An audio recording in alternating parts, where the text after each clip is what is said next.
Bonjour, c'est Brigitte. Et si on en parlait, décider égale choisir plus accepter en lien avec la chronique numéro 5. Oui, dans la chronique d'avant ou dans la vidéo d'avant, la numéro 4, il y avait l'idée de se rendre compte du lien entre décider et accepter. Mais accepter, est-ce que c'est vraiment un ingrédient acceptable de nos décisions? Donc on pourrait avoir de la peine à décider, de la peine à choisir, et en plus il faudrait accepter quelque chose. Vraiment, ça donne pas du tout envie de décider.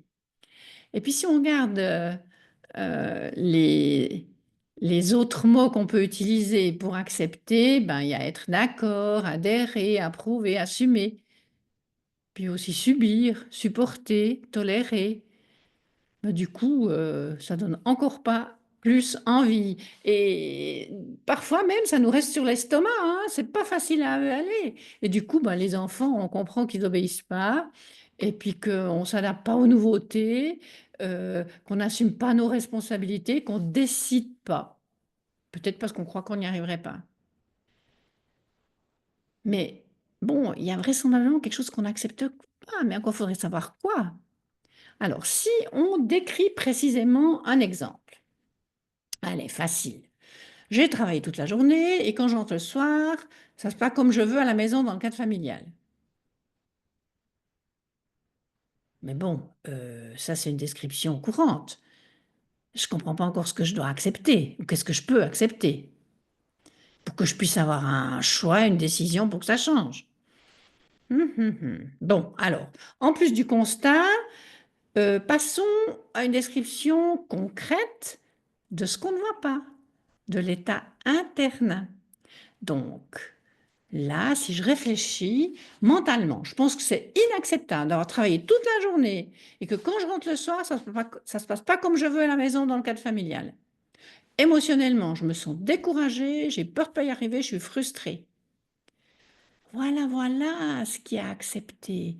C'est vraisemblablement tout ce qu'on ne voit pas, mais l'entier de la situation, avec son processus visible, les faits, et aussi nos états internes invisibles. Du coup, on va vivre le moment en entier. On va l'accepter comme il est, cet instant. Je vais vous donner un autre exemple. Je roule assez vite, il est vrai. Enfin, je roulais assez vite.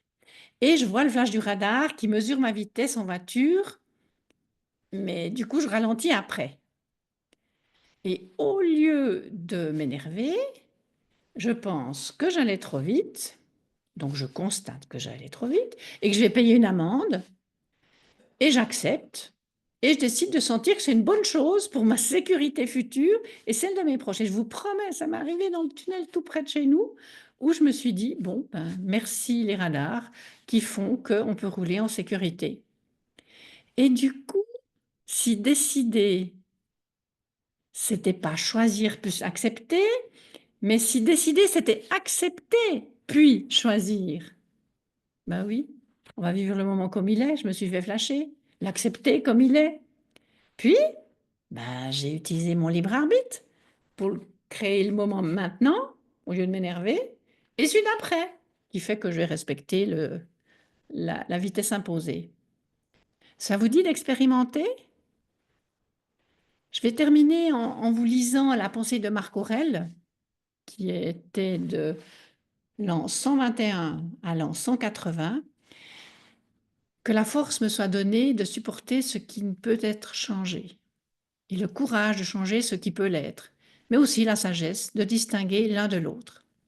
Ou bien, on le retrouve aussi sous la prière de la sérénité par Reinhold Niebuhr, né de 1892 à 1971,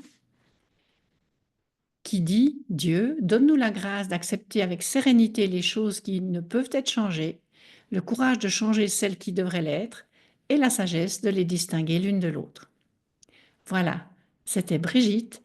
Et si on en parlait en lien avec la chronique 5, décider, choisir, accepter.